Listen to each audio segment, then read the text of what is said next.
BSc part second, ये unit number second thermodynamics में हम नेक्स्ट टॉपिक लेके चल रहे हैं। वॉन टॉम सपाटने के बाद क्लैपेरॉन समीकरण। ये समीकरण ताप, दाब, आयतन में परिवर्तन के साथ अभिक्रिया ऊष्मा में होने वाले परिवर्तन को प्रदर्शित करता है। साम्य रासायनिक अभिक्रिया ए साम्य के रूप में बी को प्रदर्शित करती है। इस अभिक्रिया में गिब्स ऊर्जा परिवर्तन में कमी अभिक्रिया के संपन्न होने की संभावना दर्शाती है। अतः minus delta G naught equal to G B उत्पाद की गिब्स ऊर्जा माइनस जी ए क्रियाकारक की गिब्स ऊर्जा, और साम्य पर इन दोनों का मान शून्य होगा। डेल्टा जी शून्य के बराबर होगा। साम्य पर माइनस डेल्टा जी शून्य होता है। अतः जी बी इक्वल टू जी ए। समीकरण नंबर 1, जी ए क्रियाकारकों की गिब्स ऊर्जा को प्रदर्शित करती है और जी बी उत्पाद की गिब्स ऊर्जा को दर्शाती है। उपयुक्त साम्य अभिक्रिया का ताप व दाब परिवर्तित dt और dp करने पर गिब्स ऊर्जा परिवर्तन निम्न प्रकार दर्शाई जाती है। यदि उपयुक्त Gb और Ga बराबर है, यदि ताप में dt और दाब में dp परिवर्तन किया जाए अर्थात आंशिक परिवर्तन किया जाए तो गिब्स ऊर्जा परिवर्तन भी होगा और होने वाला गिब्स ऊर्जा परिवर्तन dGb के रूप में और dGa के रूप में लिखा जाएगा और ये क्रिया कारकों उत्पादों की गिब्स ऊर्जा को बढ़ाता है। समीकरण 1 से तुलना की जाए, चूंकि Gb Ga के बराबर होता है अतः dGb dGa के बराबर हो, अर्थात जितना परिवर्तन होगा वह परिवर्तन उत्पाद और क्रियाकारक दोनों के लिए समान रहेगा। चूंकि हम जानते हैं कि गिब्स ऊर्जा H माइनस टी के तुल्य होती है तथा H E प्लस PV के तुल्य होता है। H का मान रखने के बाद गिब्स ऊर्जा G बराबर आ जाएगा E plus PV minus T. पूर्ण अवकलन करने पर dG equal to DE plus PdV plus VdP minus SdT minus TdS। प्रथम और द्वितीय ऊष्मागतिकी के समीकरणों से हम del Q del DE plus PdV तथा डेल Q TdS, इन दोनों को सम्मिलित करने पर TdS DE प्लस PdV के बराबर होगा। मान रखने के बाद में dG बराबर हो जाएगा VdP माइनस SdT। समीकरण नंबर 3। ये व्युत्पन्न हम पहले भी संबंध में पढ़ चुके हैं, तो आप वहाँ से भी इसको ले सकते हैं। क्रियाकारक उत्पाद हेतु गिब्स ऊर्जा परिवर्तन हम अलग अलग रूप में लिखें तो क्रियाकारकों के लिए A और उत्पाद के लिए P लिखकर प्रदर्शित किया जाता है। समीकरण 4 व 5 का मान समीकरण 2 में रख लिया जाए तो ये प्राप्त हो जाएगा VB into DP minus SB into DT बराबर VA डॉट या into DP minus SA into DT। इसी को अगर पुनर्व्यवस्थित किया जाए तो पक्षांतर करने के बाद समीकरण VB into DP minus VA into DP और SB DT minus SA DT, इसमें से DP कॉमन और इधर DT कॉमन ले लिया जाए तो प्राप्त होगा डेल्टा V इंटू DP और डेल्टा S इंटू DT, या इसको पक्षांतर करके लिख सकते हैं DP upon DT equal to del S upon del V। चूँकि साम्य पर डेल S नोट अर्थात अवस्था परिवर्तन की मानक एंट्रोपी परिवर्तन डेल्टा H नोट अपॉन स्थिर ताप T के अनुपात के बराबर होती है। अतः मान रखने पर डेल्टा S नोट के स्थान पर मान रखने पर delta H naught upon T into DV समीकरण 8 प्राप्त हो जाएगी। समीकरण 8 ही क्लैपेरॉन समीकरण कहलाती है, जो ताप, दाब, आयतन में परिवर्तन के साथ अभिक्रिया ऊष्मा में परिवर्तन को प्रदर्शित करती है या दर्शाती है। इस क्लैपेरॉन समीकरण के कुछ अनुप्रयोग हैं। उसमें से पहला है ठोस व द्रव अवस्था हेतु ताप, दाब व आयतन में परिवर्तन के साथ अभिक्रिया ऊष्मा निम्न प्रकार ज्ञात की जाती है। ठोस द्रव साम्य के लिए ठोस का आयतन Vs, द्रव का आयतन Vl, तो आयतन में परिवर्तन हो जाएगा Vl माइनस Vs।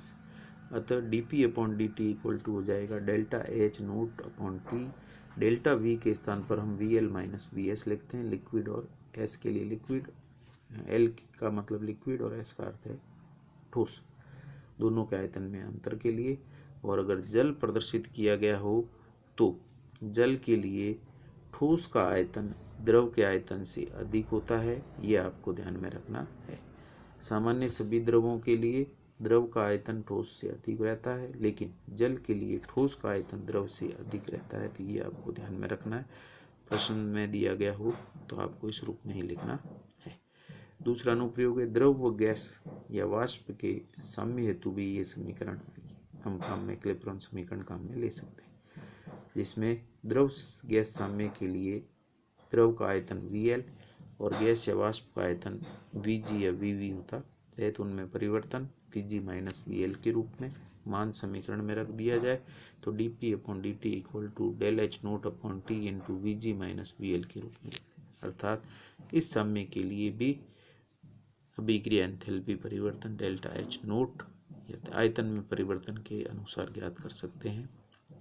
इसी तरीके से ऊर्ध्वपैतन हेतु भी हम ये प्रक्रिया प्रदर्शित कर सकते हैं, जहाँ पर VG गैस के लिए गैस का आयतन है, VS ठोस के आयतन को दर्शाता है।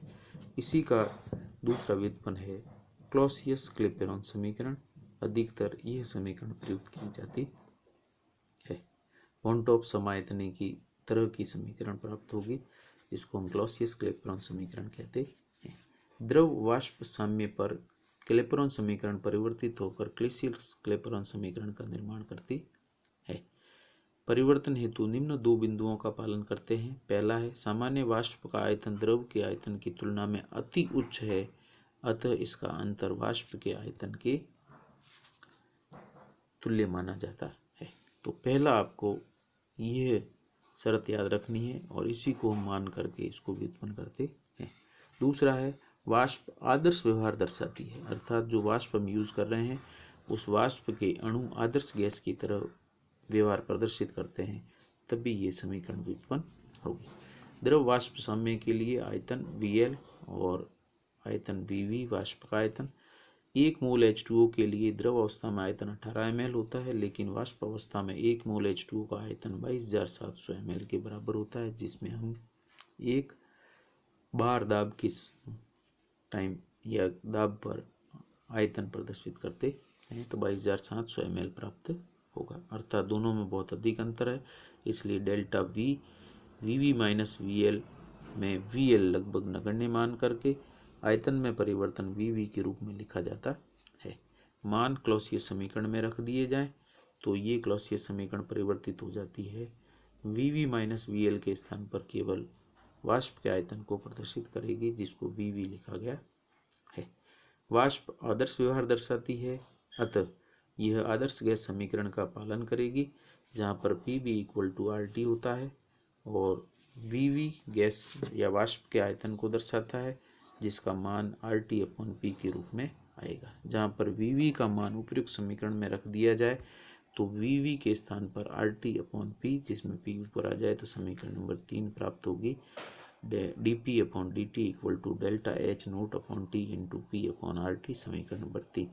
उपयुक्त समीकरण को पुनर्व्यवस्थित कर समाकलन करने पर, तो उपयुक्त समीकरण को पुनर्व्यवस्थित करके समाकलन किया जाए तो पुनर्व्यवस्था में P को हम dP के साथ नीचे रखते हैं और dt को T स्क्वायर के साथ ऊपर रखते हैं।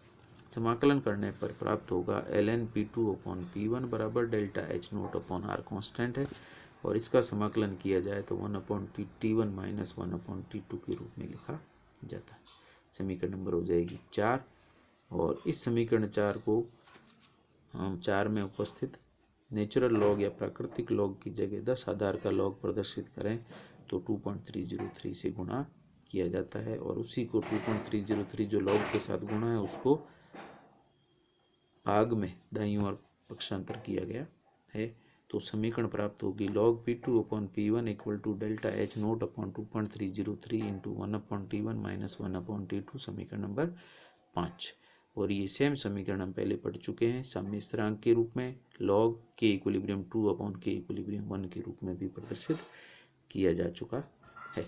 ताप के साथ डेल्टा H अपरिवर्तित रहता है, इसी को क्लॉसियस क्लैपेरॉन समीकरण कहते हैं। तो यहाँ पर आप समीकरण 5 में ताप के साथ में डेल्टा H को अपरिवर्तित मान करके क्लॉसियस क्लैपेरॉन समीकरण व्युत्पन्न की गई है, और समीकरण 5 को ही क्लॉसियस क्लैपेरॉन समीकरण कहते हैं। और एग्जाम में अगर केवल क्लॉसियस क्लैपेरॉन समीकरण 1 नंबर में पूछा है तो आप 4 और 5 में से कोई एक समीकरण लिख सकते हैं और उसमें रखे गए जितने भी स्थिरांक हैं उनके मान भी साथ में लिखना अनिवार्य है। अब इस चैप्टर का अंतिम बिंदु है क्लॉसियस क्लैपेरॉन समीकरण के अनुप्रयोग, जिसमें हम द्रव का स्थिर ताप पर वाष्प में परिवर्तन अर्थात द्रव वाष्प वाष्पन साम्य को प्रदर्शित कर रहे हैं, जहाँ Tb स्थिर ताप क्वथनांक को दर्शाता है तथा डेल्टा Hb नोट मोलर वाष्पन एंथैल्पी को प्रदर्शित करता है तथा P1 वाष्प दाब, P2 भी वाष्प दाब है और Tb1 क्वथनांक प्रथम क्वथनांक और Tb2 द्वितीय क्वथनांक को दर्शाता है। क्लॉसियस क्लैपेरॉन समीकरण द्वारा द्रव वाष्प साम्य की मोलर वाष्पन एंथैल्पी हम ज्ञात कर सकते हैं और मोलर वाष्पन एंथैल्पी समीकरण क्लॉसियस क्लैपेरॉन समीकरण को पुनर्व्यवस्थित करके इस रूप में प्राप्त की जाती है। इसी तरीके से किसी निश्चित क्वथनांक पर वाष्प दाब दिया गया है तो अन्य क्वथनांक पर वाष्प दाब का भी निर्धारण हम कर सकते हैं, अर्थात यदि वाष्प दाब P1 दिया है तो P2 ज्ञात कर सकते हैं और P2 दिया है तो P1 भी ज्ञात कर सकते हैं। किसी वाष्प दाब पर क्वथनांक ज्ञात है तो अन्य वाष्प दाब पर उस द्रव का क्वथनांक ज्ञात किया जा सकता है, अर्थात अगर P1 और P2 ज्ञात हैं और T1 T2 में से एक T1 या T2 ज्ञात है तो अज्ञात ताप या क्वथनांक को हम ज्ञात कर सकते हैं। ये क्लॉसियस क्लैपेरॉन समीकरण की सहायता से किया जा सकता है। उस क्लॉसियस क्लैपेरॉन समीकरण से संबंधित एक न्यूमेरिकल है। द्रव वाष्प साम्य हेतु मोलर वाष्पन एंथैल्पी का मान आपको 40.417 किलो जूल प्रति मोल दिया गया है, जिसमें K स्मॉल लेटर में J कैपिटल लेटर में लिखा जाता है। तो 85 या 85 डिग्री सेंटीग्रेड पर वाष्प दाब की गणना करो यदि द्रव का 100 डिग्री पर वाष्प दाब 760 mm दिया गया है। इसको हल करते हैं। P1 याद करना है, P2 आपको 100 डिग्री सेंटीग्रेड पर वाष्प दाब दिया गया है, क्योंकि उच्च ताप का वाष्प दाब P2 और निम्न ताप 85 डिग्री सेंटीग्रेड का वाष्प दाब P1 है।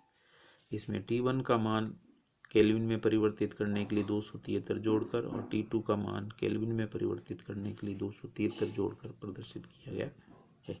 सवा प्रश्न में डेल्टा H अर्थात मोलर वाष्पन एंथैल्पी आपको दे रखी है 40.417 किलो जूल प्रति मोल। क्लॉसियस समीकरण में मान रख दिया जाए तो delta H naught equal to हो जाएगा 2.303 R into T1 into T2 upon T2 minus T1। यहाँ पर T1 upon T1 minus 1 upon T2 को सरल करने पर यह प्राप्त होता है, उसी मान को प्रदर्शित किया गया है लॉग P2 अपॉन P1। मान रखने पर R की जगह हमने मान 8.314 into 10 power minus 3 kilo joule के रूप में लिखा है। ठीक है, ये ध्यान रखना, R का मान किलो जूल में हमने बाद में समीकरण के अंदर रख दिया है। बाकी जो भी मान दिए गए उनको रखने के बाद केवल अज्ञात राशि P1 प्राप्त होती है। बाईं ओर के मान, लॉग के मान और फिर सरल करने के बाद हम P1 का मान 540 mm प्राप्त होता है। तो आपको इस पूरी प्रक्रिया को हल करने के बाद P1 अंत में मान रख दिए गए हैं, केवल हल करना है। लॉग दे रखा है तो आपको एंटी लॉग के रूप में अंतिम परिणाम प्राप्त होगा और P1 का मान 540 mm के तुल्य होता है। तो इस प्रकार से अंतिम बिंदु के साथ यूनिट सेकंड समाप्त हो जाता है और इसमें न्यूमेरिकल जो महत्वपूर्ण थे वो भी किए जा चुके हैं और कल से हम नेक्स्ट अध्याय 3 को प्रारंभ करेंगे।